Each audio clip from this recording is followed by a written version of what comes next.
Hello all. ఈ type of మల్టిప్లికేషన్ని trick కనుక తెలిస్తే మనం చాలా సింపుల్గా సాల్వ్ చేసేయచ్చు.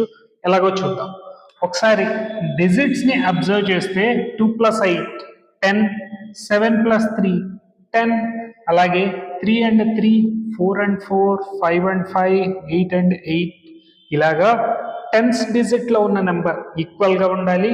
అలాగే యూనిట్స్ డిజిట్లో ఉన్న నెంబర్ సమ్ చేస్తే 10 అవ్వాలి. సో ఈ మల్టిప్లికేషన్ ఎలా చేస్తాం? Just 8 2 times 16, 3 multiply with the next number 3 4 times 12, 1 2 1 6 is this answer. 3 7 times 21, 4 5 times 20, right? 9 1 time 9, 5 6 times 30. ఈక్వేషన్కి answer ఏంటో కామెంట్ సెక్షన్లో కామెంట్ చేయండి. అలాగే ట్రిక్ ఎలా ఉందో కూడా ఒకసారి కామెంట్ సెక్షన్లో కామెంట్ చేయండి. రైట్.